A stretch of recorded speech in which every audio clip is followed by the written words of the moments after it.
Nesse vídeo eu vou te mostrar todas as atualidades a respeito dos BRICS e sobre o marco temporal, os assuntos mais comentados na mídia nas últimas semanas. Então vamos lá, porque a gente vai ver também como os vestibulares gostam de comentar esses assuntos. Mas antes, pessoal, vou pedir para vocês deixarem o seu like, acionarem o sininho das notificações para não perder nenhum vídeo, comentar aqui embaixo qual outra atualidade você quer que a gente traga para vocês, beleza? Então vamos lá começar? Pessoal, a respeito dos BRICS, prestem atenção, eu já vi isso sendo comentado em vestibulares passados, ele não é considerado ainda um bloco econômico. Ele pode se tornar um bloco econômico no futuro e possivelmente vai ser, né, já que tem ali as economias que mais cresceram nos últimos anos. E aí fica ligadinho também, pessoal, porque a gente vai perceber quem são os países que vão participar desse BRICS. A princípio nós já temos Brasil, Rússia, Índia, China e África do Sul. As 5 maiores economias que mais cresceram desde o início aí dos anos 2000 até os dias atuais. Porém, nesse ano de 2023 para 2024, a gente está vendo aí a discussão para integrar novos membros, principalmente ali do continente asiático, principalmente da região do Oriente Médio em destaque, e também do continente africano. Então, pessoal, prestem atenção porque o BRICS vai ser considerado um grupo de países emergentes que cooperam entre si. Então eles estão criando um banco, o Banco dos BRICS, onde a ex-presidente Dilma Rousseff é a atual presidente desse banco, né, que vai ajudar na infraestrutura dos lugares, dos países membros. Então o dinheiro ali daquele banco vai ser utilizado para a criação de infraestrutura nesses países que vão integrar os BRICS. E aí, galera, eu coloquei ali para vocês, né? Quem vão ser os atuais novos membros? Olha lá, ó. Argentina, Arábia Saudita, Egito, Emirados Árabes Unidos, Etiópia e Irã. Então prestem atenção porque agora eu vou elencar para vocês as principais características dos BRICS e também as características desses novos membros aí que podem entrar para o ano que vem. Lembrando, pessoal, que ainda nada é certo. A gente está aqui no ramo da especulação, pois os debates ainda estão acontecendo. E aí, só a partir do ano que vem que a gente vai ter uma melhor noção sobre a adesão desses novos países membros, beleza? Pessoal, então lembra o seguinte, os BRICS vai funcionar como um mecanismo internacional de cooperação. No momento ainda não é um bloco, mas como eu falei, pode se tornar um bloco sim no futuro. E aí vai ter dentro desse bloco várias economias emergentes extremamente importantes. O objetivo do BRICS é a promoção de medidas de crescimento econômico e desenvolvimento socioeconômico sustentável entre os países emergentes. Galera, é importante destacar também que todo ano, né, rola uma reunião entre esses países membros, a chamada Cúpula dos BRICS, com o objetivo de alinhar as suas políticas de desenvolvimento social e reafirmar a cooperação existente entre esses países em diferentes áreas de interesse. Em 2014, os países dos BRICS aprovaram a criação do novo Banco de Desenvolvimento. Então, prestem atenção, porque a gente vai perceber o seguinte. Quando a gente fala de BRICS, esse conteúdo ele vai se encaixar em globalização e também na nova ordem mundial. Aí vamos lembrar que a nova ordem mundial se caracteriza pelo mundo multipolar, vários polos de poder econômico. Os países vão começar a se aproximar, a se associar e formando os blocos econômicos, tudo bem? Então a gente vai perceber aqui que os BRICS, ele quer tirar, né, o protagonismo dos Estados Unidos dentro dessa ordem mundial vigente e aí, né, quer também tirar essa dependência muito grande que nós temos aí do dólar para fazer o comércio internacional. Então os BRICS estão tentando, né, fazer ali um mecanismo de comércio entre si usando a moeda local. Se isso der certo, pessoal, vários países vão começar a aderir também, tá? E aí a gente vai perceber que o dólar vai começar a perder o seu protagonismo, que é muito forte desde o final da Segunda Guerra Mundial. Tranquilo? Então, ó, vem comigo aqui que eu vou sair rapidamente da tela para vocês poderem ver essas características que eu elenquei para vocês.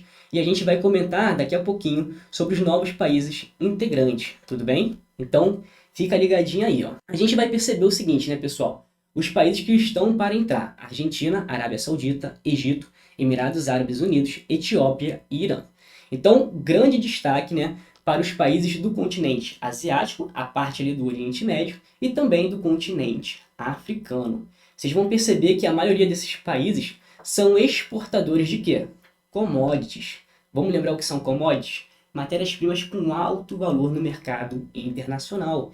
Então a gente está falando do petróleo, do gás natural, do minério de ferro, da celulose, da soja e assim por diante. Todas essas matérias-primas extremamente utilizadas, né, pelas indústrias. Então, fica ligadinho aí, ó. Então, vem comigo, galera. O que a gente percebe, né? Os países que compõem os BRICS, eles têm grande dimensão territorial. Por conta disso, são países extremamente ricos em matérias-primas, é claro. Eu já destaco para vocês que China e Índia são diferenciados dentro desse grupo, tá? Por quê?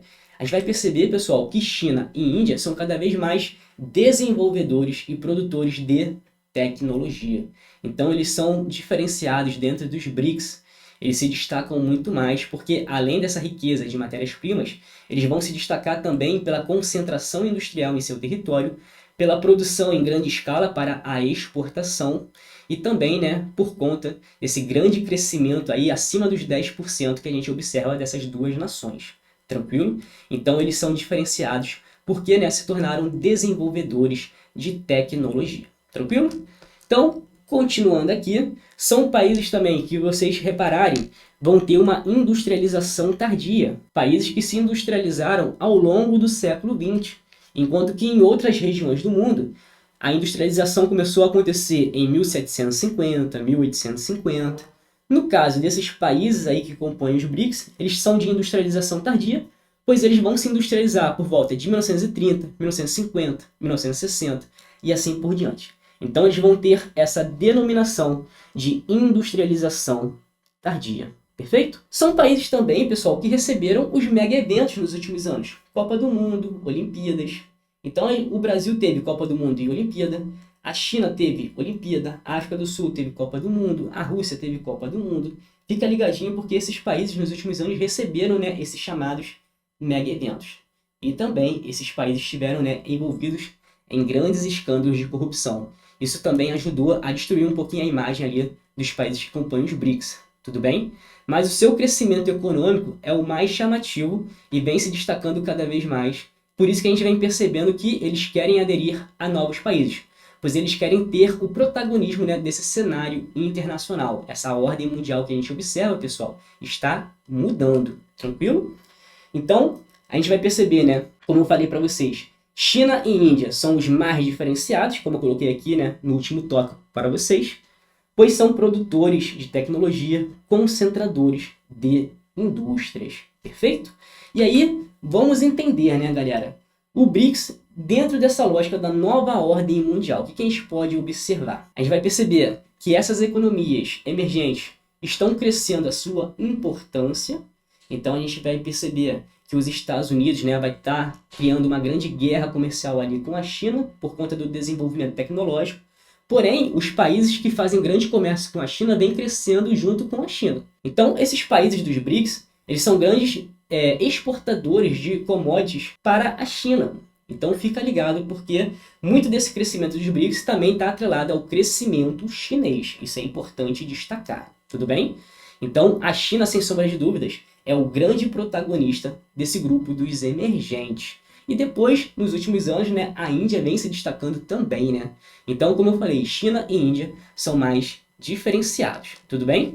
Continuando aqui, pessoal, a gente vai perceber o seguinte, ó. O grupo dos BRICS busca quebrar a hegemonia política, principalmente dos Estados Unidos e da Europa, que sempre estiveram ali no protagonismo mundial desde mais ou menos 1500, tá?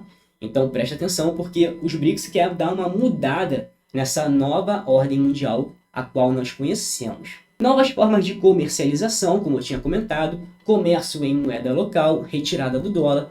Então, caso isso dê certo, pessoal, muitos países vão deixar de se utilizar do dólar e vão fazer o comércio internacional a partir de suas próprias moedas, tá? Então fica ligadinho aí porque a gente está vendo mudanças econômicas muito fortes e é claro que os Estados Unidos está resistente a sobre tudo isso, perfeito? Coloquei aqui para vocês também, né, pessoal? A gente vai perceber que a China, como ela é o principal, há um grande temor, né, dos BRICS virarem o quintal, digamos assim, da China, onde a China pode fazer o que ela quiser, perfeito?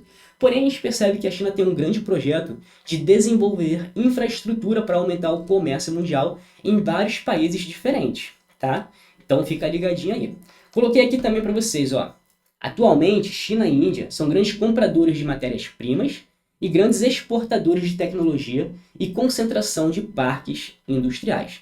Então lembra, por eles serem grandes compradores dessas matérias-primas, esses países, né, Brasil, Rússia, África do Sul, vendem bastante para esses 12 países poderem alimentar suas indústrias. Tranquilo? E aí, sobre os novos integrantes, né, pessoal? Fica ligadinho o seguinte, ó. O anúncio aconteceu no mês de agosto, em 2023, então bem recente, tá? Durante a realização da 15ª Cúpula dos BRICS. Todo ano tem uma reunião ali, né, para eles poderem alinhar as soluções econômicas, políticas e etc. Vamos lembrar que é um grupo de países emergentes que está tentando consolidar um bloco econômico, tá? Isso é muito importante. Aí eu coloquei aqui para vocês as características desses possíveis novos membros. A Argentina, galera, um grande exportador de commodities. Quais commodities, professor? Carne bovina, né? Claro. Soja, trigo e bebidas. A Argentina é muito famosa pela carne bovina. Tranquilo? De excelente qualidade. A Arábia Saudita, pessoal, grande exportador e produtor de quê? Petróleo, gás natural e seus derivados. Perfeito? O Egito também, um outro grande produtor de petróleo, gás natural, tem um turismo muito forte, que é parte da sua economia também, e tem uma coisinha ali diferenciada e estratégica no Egito, que é o controle do canal de Suez. Então, ao invés dos países darem a volta no continente africano, eles cortam caminho ali pelo canal de Suez, chegando rapidamente ao mar Mediterrâneo. Então, olha lá a importância, né, de aderir o Egito para facilitar a economia mundial desses países. Perfeito? Os Emirados Árabes, mais um grande país ali produtor e exportador de petróleo, gás natural e derivados. A Etiópia, pessoal, que se destaca muito mais na produção agrícola. Então eles são grandes produtores de cana-de-açúcar, batata, milho. Então a gente percebe que a Etiópia, dentro desse contexto, né, vai ser o grande celeiro do grupo. Tranquilo? E o Irã, mais uma vez, um país muito importante na produção e exportação de petróleo, gás natural e derivados. Então olha aí, pessoal, como esse bloco vai crescer e vai concentrar mais de 40% do PIB mundial. Por isso que os Estados Unidos e a Europa não estão tão satisfeitos, né, com esse surgimento e crescimento dos BRICS. Eles estão bastante preocupados. Por quê? Os BRICS estão com uma tentativa de tentar mudar essa ordem mundial vigente. Então, fica ligadinho aí, perfeito? Então, galera, continuando aqui, ó, o BRICS será considerado o quintal da China? Difícil saber, tá? Mas a gente sabe que a China, no momento, é o principal país do grupo e, claro, as economias vão crescendo, né? Porque são grandes vendedoras dessas matérias-primas para a China. Então, grande parte do crescimento do Brasil nos últimos 20 anos tem a ver, né, com essa expansão da economia chinesa e as exportações das nossas matérias-primas para eles. Galera, aproximadamente 40% de tudo que o Brasil produz vai para a China. Então, olha como a China é um importante parceiro comercial, não só do Brasil, mas como da maioria dos países do mundo da atualidade. Tudo bem? Então, ó, a gente vai perceber que esse grupo, né, vai se destacar bastante na produção do petróleo e do gás natural. Então fica ligadinho aí, porque, né, a gente vai ter um controle de uma matéria-prima e de uma energia fundamental. Então esse bloco, né, tem grande chance de se tornar um grande protagonista, né, desse cenário internacional. Com os atuais 11 membros, o BRICS poderá, né, concentrar mais de 40% do PIB mundial, como eu tinha comentado ali com vocês, tá? Então fica ligadinho aí, porque juntando esses países emergentes, a gente vai ter ali um PIB bem significativo, perfeito? E aí, pessoal, vamos entender aqui, ó, vou até sair rapidamente da tela, porque a gente vai entender como esse conteúdo ele é cobrado para o Enem, tá? Então, olha lá. Na imagem é ressaltado, em tom mais escuro, um grupo dos países que na atualidade possuem características políticas e econômicas comuns, no sentido de... Então, olha lá, né? Brasil, África do Sul, a Rússia, a Índia e a China. Então, estamos falando, é claro, dos BRICS. Tudo bem? Então, sobre os BRICS, vamos ver aqui o que é verdadeiro ou falso. Tá? Letra A. Adotarem o liberalismo político na dinâmica de seus setores públicos. Cuidado, pessoal. A China é um país considerado socialismo de mercado. Tá? Então, economia liberal, cuidado, nem todos adotam essa economia tão liberal assim, tá? Economia liberal é a economia dos Estados Unidos, da Europa Ocidental, então fica ligadinho aí. A gente tem aqui, né, um grande número de países que são de um governo de esquerda, inclusive. Então, eles não são tão liberais assim, perfeito? Então, cuidado aí. B. Constituírem modelos de ações decisórios vinculados à social-democracia. Pessoal, vamos lembrar, quando a gente fala de BRICS, a gente tem que buscar algumas palavras-chave importantes, como, por exemplo, grupo de países emergentes, tá? Países que mais cresceram sua economia. Vamos lembrar aí das características, tá? Então, cuidado aí com essa letra D, tá? Social-democracia não. A social-democracia ela é muito comum em alguns países europeus, principalmente ali os países do norte da Europa, né? Noruega, Suécia, Suíça, Finlândia, etc. C. Instituírem fóruns de discussão sobre intercâmbio multilateral de economias emergentes. Aqui já ficou mais interessante, tá? Ele veio trazendo aquela palavrinha-chave que eu comentei para vocês, né? Economias emergentes. Mas vamos analisar as outras aqui, porque ela pode estar errada. D. Promoverem a integração representativa dos diversos povos integrantes de seus territórios. Não, pessoal, tem muito mais um viés econômico do que qualquer outra coisa. E letra E. Apresentarem uma frente de desalinhamento político aos polos dominantes do sistema mundo. Então, C e E estão legais ali, né, como gabarito. Vamos analisar? Então, gabarito aí, letra C, né? Principalmente porque eu comentei com vocês. Os gabaritos vão comentar e vão colocar essas palavras-chave. Então, quando a gente fala de BRICS, a gente sempre vai associar ao grupo dos emergentes, perfeito? Então, ó, instituírem fóruns de discussão sobre intercâmbio multilateral de economias emergentes. É exatamente o que o BRICS vem tentando fazer com a criação desse banco de investimento em infraestrutura e também com essa mudança do câmbio aí, tentando tirar o dólar e fazer o comércio com a moeda local. Tudo bem? Então, fica ligadinho aí. Agora, pessoal, vou comentar com vocês a respeito sobre o marco temporal. Mas antes, eu vou mostrar aqui para vocês o que é esse tal marco temporal, o que significa esse termo, como surgiu esse debate, tá? E a realidade do julgamento atual. Prestem atenção, pessoal, porque aqui agora, nessa parte da nossa aula, a gente vai ver que esse conteúdo de atualidade vai estar muito relacionado com o quê? Com os conflitos sociais do campo, tá? Os conflitos com minorias e assim por diante.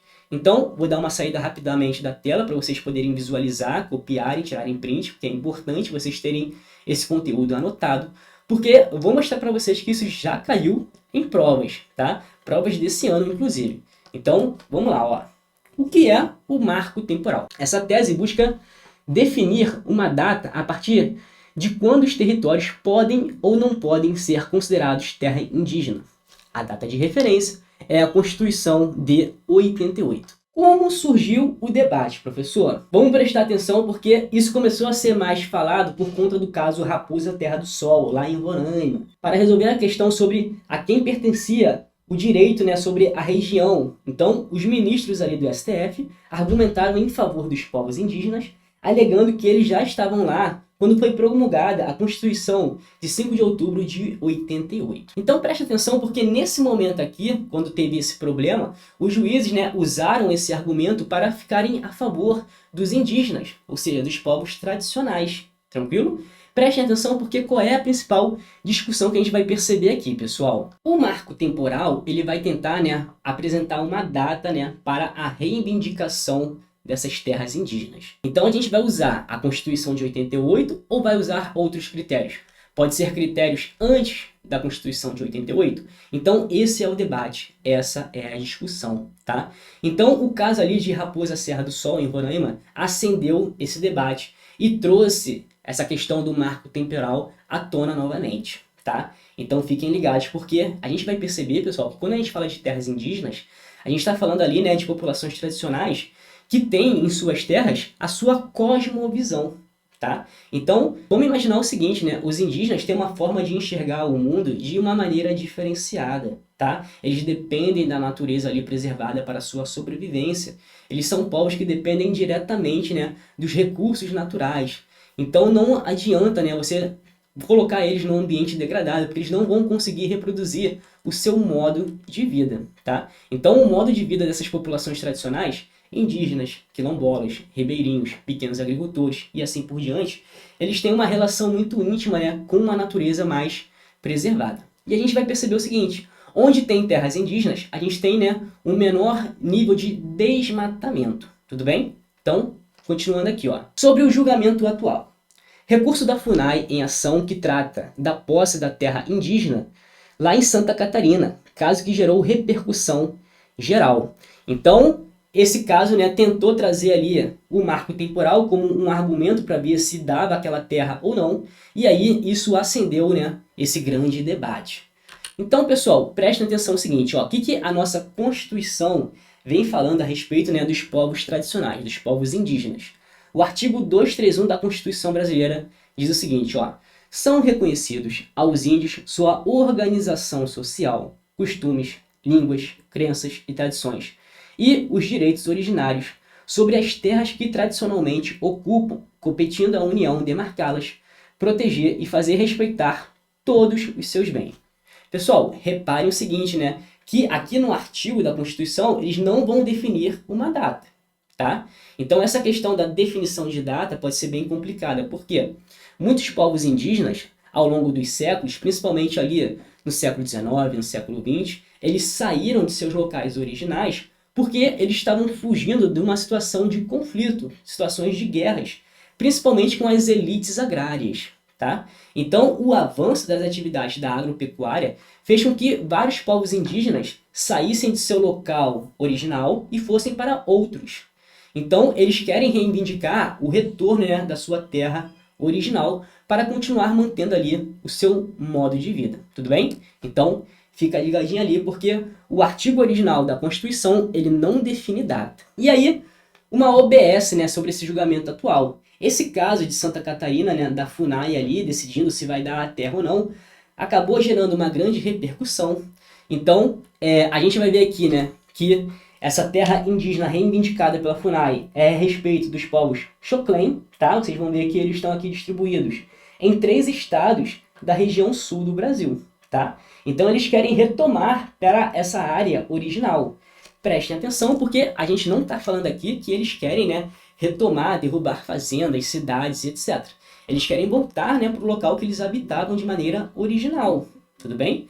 É claro que eles não vão ocupar, né, até porque a sua população já é muito reduzida nos dias atuais, eles não vão ocupar toda essa área, eles não têm população para isso. Mas eles dependem dessa grande área para reproduzir o seu modo de vida, pois eles são pequenos agricultores, caçadores, coletores, são pescadores artesanais. Então fica ligado, porque eles dependem, né, dessa condição ideal de meio ambiente para continuar sobrevivendo e manter o seu modo de vida, tudo bem? Então fica ligado, porque a gente vai perceber, né, que quando a gente fala de populações tradicionais, a questão do modo de vida é muito importante, tá? Então fica ligadinho aí. Outra coisa, pessoal, presta atenção lá. Os indígenas brasileiros, pessoal, eles sempre estão numa luta, né, constante pela justiça ambiental.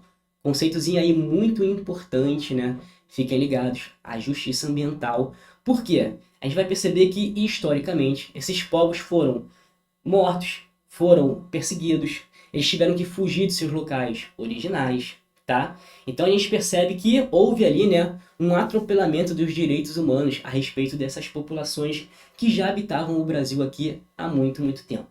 Então preste atenção, porque o Brasil ele tem mais de 300 etnias indígenas, são mais de 200 línguas indígenas faladas também. E aí a gente vai perceber que os indígenas hoje em dia, eles representam algo em torno ali de 0,8% da nossa população. Algo em torno ali de 1.200.000 indígenas, tá? Então fica ligadinho, porque a gente consegue ver através desses dados o grande massacre, né, sobre essas populações tradicionais. E aí eu trouxe aqui para vocês, ó. Se determinado povo indígena não estivesse na terra que ele disputa na data mencionada, ou seja, a Constituição de 88, seria necessário uma comprovação na justiça de que havia uma disputa judicial em curso ou um conflito acontecendo no momento da promulgação da Constituição. Pessoal, qual é o problema de você definir a Constituição, tá? Quando a gente fala de populações indígenas, eu falei que a gente tem mais de 300 etnias, o ideal, pessoal, não é criar uma data especial. Então, esse marco temporal ele quer criar uma data ali, um antes e um depois. Quando a gente fala de população tradicional, o importante é a gente analisar caso a caso. Pessoal, indígena não é uma coisa só, eles não são todos iguais. São diferentes etnias, com diferentes culturas, diferentes costumes, diferentes línguas faladas, tá? Então, cada caso é um caso. Pode ser que para um caso, o marco temporal, 88, seja legal, mas para a maioria dos casos não. Por quê? Ao longo do século XIX e XX, a gente viu aí, né, uma grande perseguição a essas populações que tiveram que fugir para outras regiões. Então, como eu falei, né, em termos de justiça ambiental, esse marco temporal não é a melhor visão. O ideal seria o quê? Analisar caso a caso, de maneira isolada, tá? Porque se você colocar esse marco temporal, vários proprietários de terras que perderam essas terras para populações indígenas, para a criação de parques e etc., vão reivindicar e rever ali o processo, né, para ver se eles vão ter acesso novamente a essa terra. Então isso vai criar um grande tumulto judicial no caso brasileiro, tá? E aí a gente vai perceber que isso vai acabar aflorando ainda mais o conflito entre o agronegócio, que vem se expandindo cada vez mais, a fronteira agrícola, e as populações tradicionais, tudo bem? Então, fica ligadinho aí, ó. Pessoal, coloquei aqui para vocês também, né? O caso ganhou grande repercussão no Brasil porque passou a ser julgado pelo STF, Supremo Tribunal Federal, a instância máxima do judiciário em nosso país. O placar atual, pessoal, a votação, né? Ela ainda está acontecendo e a gente tem 4 votos contra o marco temporal e 2 votos a favor desse marco temporal. E aqui na imagem eu estou trazendo para vocês as manifestações indígenas que vêm ocorrendo, né, nos últimos meses, porque os povos indígenas vão entender, né, que se esse marco temporal ele for aceito, muitos povos vão perder suas áreas tradicionais e também não vão conseguir retomar, né, para onde eles queriam. Então a gente vai perceber também que os grandes proprietários vão voltar a reivindicar suas terras e aí, né, o conflito vai se aprofundar cada vez mais. Lembrando que o Brasil é um dos países, né, com grande violência no campo. Temos casos aí de trabalho escravo, genocídio de populações tradicionais, tá? Então fica ligado, porque isso no Brasil, né, acaba sendo muito forte, infelizmente. O Brasil é um dos países que mais mata lideranças ambientais no mundo. Então, galera, preste atenção, eu coloquei aqui para vocês, ó. A temática do marco temporal está dentro do seguinte conteúdo da geografia. Então, como eu comentei com vocês, né? A respeito dos conflitos sociais do campo, a estrutura agrária brasileira. Vamos lembrar, né, que o Brasil é um país grande concentrador de terras, o país do latifúndio. Então, esse agronegócio se aproveita bastante, né, desse latifúndio, dessas grandes propriedades, e aí acaba utilizando bastante os recursos naturais, não dando tempo desses recursos se recuperarem na natureza. Então a gente vê aí práticas destrutivas, o que é diferente da cosmovisão dos indígenas, onde eles utilizam a natureza em harmonia e eles dão tempo da natureza se recuperar. Então, não é que eles não usem a natureza, mas eles dão tempo da natureza se recuperar, se restabelecer. Essa lógica capitalista que nós vivemos é utilizar a natureza até o esgotamento total. Perfeito? Então, isso vai estar dentro também, né, de populações tradicionais, no assunto de demografia, população brasileira. Está dentro também quando a gente fala sobre minorias, preconceito, xenofobia, pois são povos historicamente perseguidos, povos, né, que sofreram ali grandes genocídios. Então, qual é a herança colonial que a gente percebe sobre esses povos? Morte por doenças, morte por guerras, avanço da fronteira agrícola nas áreas tradicionais dessa galera, contaminação por conta do garimpo ilegal. A gente viu o caso dos Yanomamis no início desse ano, de 2023. Então fica ligado porque a relação dos povos tradicionais com as atividades econômicas brasileiras são muito conflituosas e as provas exploram bastante essa parte, tá? Continuando aqui, ó, sobre impactos ambientais também, é claro, né? Vamos lembrar ali da construção das hidrelétricas na região da Amazônia, como isso afeta as populações tradicionais, os indígenas, tá? E também casos de injustiça ambiental e a luta dos povos tradicionais pelo acesso ao seu território e à terra, ou seja, manutenção do seu modo de vida. Perfeito, galera? Então, fiquem ligados aí. Pessoal, eu coloquei aqui para vocês também um glossário importante para a gente entender esses termos que eu estou toda hora repetindo aqui. Povos tradicionais brasileiros. Vivem no Brasil cerca de 305 povos indígenas que falam mais de 274 línguas. O censo mais recente do IBGE registra 1,2 milhão de indígenas, 36% em área urbana e 64% em área rural.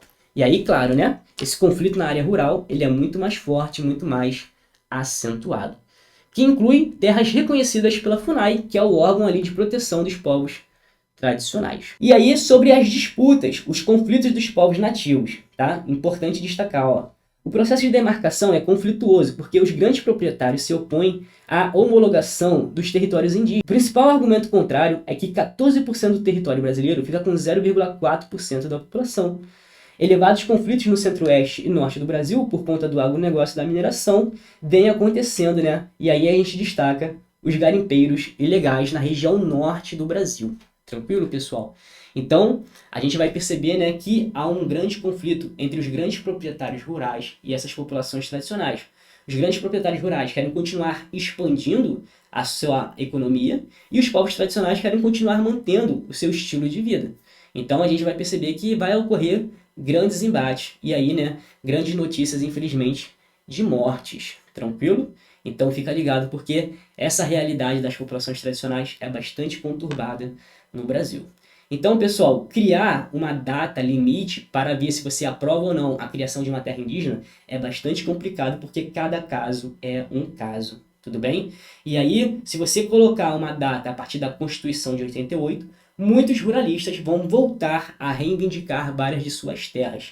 Então vai ter um grande tumulto judicial e aí o Brasil não vai conseguir dar conta, tá? Porque vai ter que atender muitos casos ao mesmo tempo, querendo agradar aos indígenas e também, ao mesmo tempo, né, os ruralistas. Então vai ficar bastante complicado. Tranquilo? E aí, pessoal, como os vestibulares podem cobrar um marco temporal? Olha o que eu trouxe para vocês, ó. Questão fresquinha, ó. Vem comigo. A tese do chamado marco temporal é um conflito jurídico que está sendo julgado pelo STF. Caso o marco temporal seja considerado legal, os povos indígenas só teriam direito à demarcação das terras que estivessem em sua posse no dia 5 de outubro de 88, data da promulgação da Constituição. Aí lembrando, qual é o problema? Muitos povos indígenas fugiram do seu local original por conta, né, dos conflitos, das guerras. Então, claro, muitos deles não estão mais ali, né, a partir da Constituição de 88. Eles fugiram para outras regiões. Nem sempre regiões adequadas, tá? Aí vamos lá, continuando, ó. A instituição do marco temporal provocaria, letra A, permissão para que os povos indígenas possam comercializar terras demarcadas? Não, galera. Os povos indígenas, eles não demarcam, eles não comercializam suas terras, tá? Eles não têm interesse em comprar e vender terras. Eles querem a terra, o território, para continuar com o seu modo de vida. Um modo de vida, né, que tem ali uma relação íntima com a natureza. Então eles são pescadores artesanais, pequenos agricultores, caçadores e coletores. Eles contribuem para uma certa forma, pessoal, com a qualidade ambiental dos biomas brasileiros. Onde tem terra indígena, a gente tem ali uma maior quantidade de biodiversidade e de preservação também. Perfeito? Então fica ligadinho aí, letra A, totalmente fora, tá? B, redistribuição de latifúndios improdutivos destinados para a população indígena. Pessoal, eles não estão reivindicando latifúndio nenhum. Eles só querem seguir a Constituição de poderem reproduzir o seu modo de vida e voltar, né, para suas terras onde eles ocupavam anteriormente. Tudo bem? Eles não querem, né, se aproveitar de terras, eles não querem desapropriar nenhuma grande fazenda nem nada do tipo, tá? Eles só querem ali viver de acordo com o seu modo de vida, no seu ambiente que eles já estavam acostumados. C, aumento da demarcação das terras indígenas? Não. Como eu falei, vai ocorrer o quê? Um grande distúrbio, né? Os indígenas vão reivindicar cada vez mais suas terras e os ruralistas também. Então, cuidado, isso vai gerar conflitos. D, redução do acesso ao direito originário da terra por parte dos povos indígenas. Já está legal, de acordo com o que eu expliquei aqui para vocês o tempo todo. E letra E, permissão para as plantações de monocultura de exportação em terra indígena. Claro que não, né, pessoal? Os indígenas, eles vivem ali da policultura, eles plantam várias coisas ao mesmo tempo. E eles vão plantar também alimentos da sua alimentação cotidiana, tudo bem? Então, gabarita aí, pessoal, letra D. Redução do acesso ao direito originário de terra por parte dos povos indígenas. Então, preste atenção porque essa discussão do marco temporal ela é bastante conflitante com o que diz a Constituição. Lembrando que a Constituição não define datas. A Constituição está em defesa dos povos tradicionais, deles continuarem com o seu modo de vida. Então preste atenção, porque se você criar datas ali, isso vai ficar bastante conturbado, tá?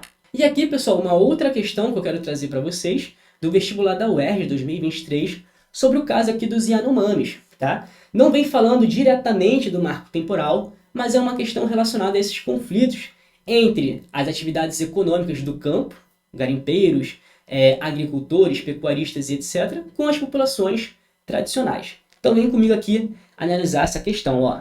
Olha o título, pessoal. Não deixem os Yanomamis acabar, tá? Não deixem acabar com os Yanomamis. Então uma ideia aqui, ó, logo no título, né, de extermínio de populações nativas. Beleza? Então fica ligadinho aí, ó. O título já vem trazendo algumas dicas ali pra gente, tá? Então, vocês vão dar uma lidinha aí no texto e vamos lá para a pergunta. A defesa da criação desse parque, né, um parque para os Yanomamis, naquela conjuntura, tinha como objetivo tornar pública a seguinte problemática. Então, qual é a problemática que a gente sabe aqui dos Yanomamis, das populações tradicionais de uma forma geral, e o que o texto vem trazendo aqui, né? Que a criação desse parque ajudaria bastante os Yanomamis, né? Que vem sofrendo ali com o avanço dos garimpos de maneira ilegal, né? Que vem poluindo e destruindo o seu ambiente. Então, eles não conseguem mais se alimentar, eles não conseguem mais caçar, não conseguem mais plantar. Todo o ambiente, a água, o solo, estão contaminados pelos metais pesados da mineração.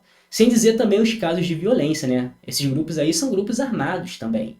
Então, o nosso gabarito, né, vai estar ali, ó, em relação ao extermínio dos povos originários. E eu coloquei aqui para vocês um comentário. O garimpo se utiliza de diversas estratégias de cooptação dos povos indígenas, o que faz colapsar a estrutura social daquela comunidade. Então, pessoal, essas atividades destroem a estrutura social, a forma de organização desses povos, pois vai começar a alterar cada vez mais esse ambiente, tá? Então, fica ligadinho aí, porque essas atividades são altamente destrutivas, perfeito? Então, pessoal, finalizamos com isso, tá? Espero que vocês tenham gostado. Vou deixar um outro vídeo aqui para vocês no card, para vocês continuarem no nosso canal. Espero que tenham gostado. Até uma próxima. Tchau, tchau.